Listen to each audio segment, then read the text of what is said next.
Nos vamos ahora al móvil en la costa. Estamos con la abogada especialista en corrupción, Silvina Martínez, y Jerónimo Mura, que está allí en el móvil. Muy buenas tardes. Hola Luciana, buenas tardes. Vamos a hablar un poco sobre el DNU dictado la semana pasada por el presidente Mauricio Macri, porque según lo que publicó en el día de hoy la doctora Martínez en La Nación, hay una falencia y esto tiene que ver con que hay por lo menos algunos bienes que se escapan a este intento de recuperar los bienes de la corrupción. Bueno, vamos a charlar un ratito con ella, doctora Martínez, bueno, buenas tardes. ¿Cómo es esto? Usted puso que hay por lo menos algunos puntos que en ese sentido no podrían recuperar lo robado. Exactamente, el análisis que yo hago, sin entrar en la constitucionalidad del decreto, ¿no?, se basa básicamente en las denuncias contra la familia Kirchner que tanto hemos impulsado con la exdiputada Margarita Stolbizer. En este caso podemos ver que tanto en los Sauces u Otesur son causas que se comienzan a investigar, un periodo que comienza el año 2010 hasta el 2015. Ahora, si nos tomamos lo que dice el decreto únicamente puede atacar para la extinción de dominio aquellos bienes que hayan sido posteriores a la fecha del delito. La única manera de eximirse en forma rápida es alegar que una propiedad fue adquirida en forma anterior. Los Kirchner sería tan simple poder decir que adquirieron los hoteles, el Alto Calafate, todos los hoteles que conocemos, como fue verdaderamente el año 2008 anterior de la investigación. Ahora, también la familia Kirchner tiene muchas otras causas donde está siendo investigada, la causa de los cuadernos, una investigación también de La Nación. En este caso, lo que podría alegarse es un tema mucho más grave y que venimos insistiendo de hace mucho tiempo, es la cosa juzgada írrita. Recordemos la causa de enriquecimiento ilícito de la familia Kirchner, sobreseída, entre otros, por el juez Ollarvide, donde abarca todo el periodo donde los Kirchner compran la gran cantidad de propiedades. Hoy ellos tienen una resolución judicial que es cosa juzgada, donde les manifiesta la justicia que esos bienes fueron adquiridos con fondos lícitos. Esa resolución está vigente y hasta tanto no caiga, que es algo que nosotros solicitamos judicialmente, no van a poder atacar, por lo menos por vía de este decreto de necesidad de urgencia, los bienes de la familia Kirchner, como conocemos hoy, la fortuna en blanco. Luciana, te estamos escuchando. Gracias. Hola Silvina, ¿cómo estás? Silvina, para terminar de entender el señalamiento muy preocupante que haces es, por un lado señalás que el decreto no alcanza a bienes que habían sido adquiridos previo a la acción penal. ¿Esto es así? ¿Estoy entendiendo bien?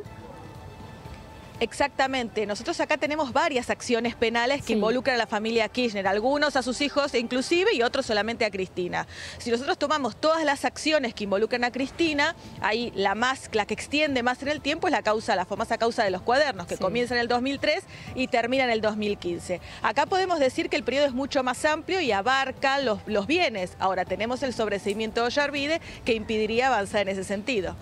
¿Hay alguna manera legal de cuestionar ese sobreseimiento en relación en la acción civil para aplicar la extinción de dominio? No, lamentablemente la acción civil no, solamente queda la cosa juzgada írrita que nosotros solicitamos, al igual que la UIF, solicitamos al juez Martínez de Giorgi, quien subroga el juzgado de Ollarvide, que reabra esta causa, ¿no?, de enriquecimiento, porque hay muchos elementos que hemos tomado en cuenta posteriormente, la causa de los cuadernos, las causas Otesur, la causa de los Sauces, todos los testimonios de los arrepentidos, que dan cuenta que en realidad esos bienes fueron adquiridos con fondos ilícitos. La propia declaración de Ollarvide ante el juzgado, ante el juez Bonadío, cuando tuvo que ir a declarar en la causa de los cuadernos. Creemos que son elementos más que suficientes, pero hay un tema no menor. El juez Ollarvide se fue por la puerta grande, no se fue con juicio político y lamentablemente hubiera sido mucho más fácil la reapertura de la causa si hoy estaríamos con una resolución de juicio político contra el ex juez Norberto Ollarvide. Y en las otras causas, las que se abren en 2010, lo que no termino de entender es si hay una causa penal se refiere a bienes adquiridos ilegalmente desde antes de la apertura de la causa. ¿Por qué el DNU no aplica y por qué decís que esas causas tienen que ver con bienes adquiridos después? Claro, la diferencia es lo que sucede con una extinción de dominio en sede civil y con los términos que aplica el DNU, que lo que exige es que los bienes sean adquiridos posteriormente al inicio para poder sacárselos, ¿no?, considerando que estos bienes fueron con fondos ilícitos, con esta presunción. Y lo diferente es una condena judicial. Imaginemos que en una condena judicial nosotros ya tenemos embargos trabados, como sucede en estas causas judiciales, y lo que pregunta la justicia es, bueno, usted tiene bienes para solventar aceptar este embargo? Bueno, y a partir de ahí se genera, para que la gente lo entienda, una especie de deuda, ¿no? Sí. Entre el acreedor, que sería la justicia, y los responsables o los culpables judicialmente. Y ahí la justicia lo que va a hacer es cobrar su deuda. Hoy un embargo de tantos millones va y busca los bienes, no importa si son antes o después de la fecha de comisión del delito. Entiendo. Esa es la diferencia entre una condena a la extinción de dominio en los términos que está el decreto. Ahora, según tu evaluación experta, ¿esto es un error que se les pasa? ¿Es algo que la redacción y los técnicos que redactan el DNU, los técnicos del Poder Ejecutivo que redactan el DNU de extinción de dominio, no ven? A ver, yo creo que cualquiera de nosotros, la sociedad en su conjunto, lo que está pidiendo cuando se imagina una extinción de dominio es básicamente desde Cristina Kirchner para abajo. Creo que el emblema de la corrupción, por lo menos para todos aquellos que venimos impulsando estas causas, son precisamente lo que ocurrió desde la década anterior hasta ahora, desde el gobierno anterior hasta ahora. Me parece que pensar que los técnicos se les pasó por alto esta situación me parece un poco inocente. Creo que desde el gobierno de Macri normalmente lo que están haciendo es este juego entre buenos y malos, ¿no?, para el electorado, pero que en el fondo no tiene la intención real de lograr un efecto concreto, ¿no?, porque si no, lo sería lo primero que tendrían que haber pensado.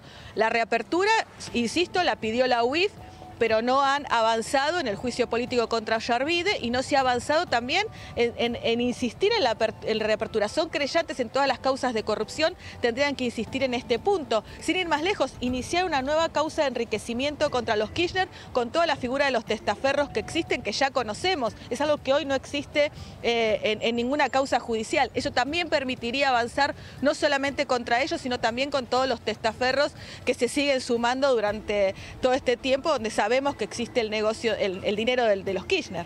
Silvina, es decir, que si el Congreso aprobara este DNU o un proyecto de ley igual, idéntico a este DNU, los bienes adquiridos ilegalmente por la familia Kirchner previo, según lo que dice la letra del DNU, al inicio de la causa, no estarían afectados.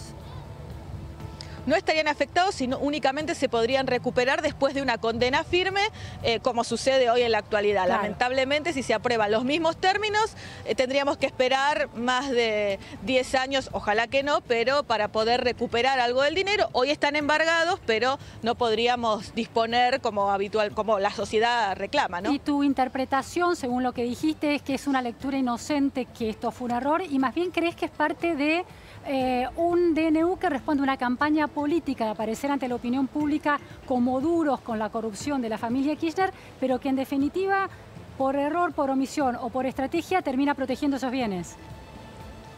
Exactamente, recordemos que yo no estoy de acuerdo con el planteo o con la forma en que manejaron extinción de dominio ninguna de las fuerzas políticas en el Senado, ¿no? Pero recordemos que uno de los principales objetivos o de los reclamos que planteaba Cambiemos era precisamente que no se planteaba la retroactividad, y esto dejaba fuera a Cristina Kirchner como a muchos de sus exfuncionarios de las causas. Bueno, este DNU hace exactamente lo mismo que el proyecto de ley que tiene media sanción en el Senado y que volvió a diputados. Deja fuera. Pero aunque habla de una Kirchner. Retroactividad de 20 años, también lo deja fuera.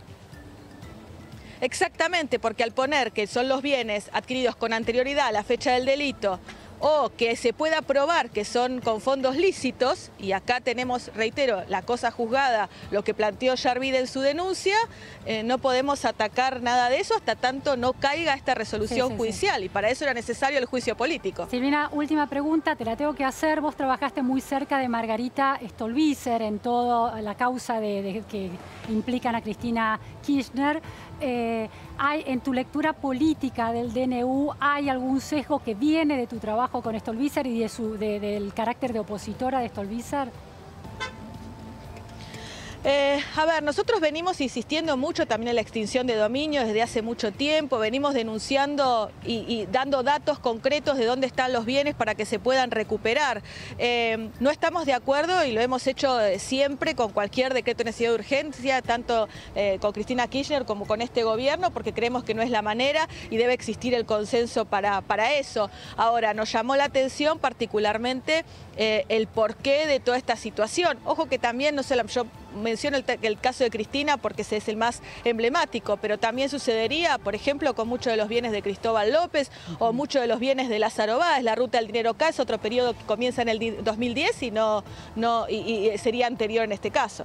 Muchísimas gracias, Silvina. Preocupante lo que señalas. Muchas gracias, Jerónimo Mura, desde allí.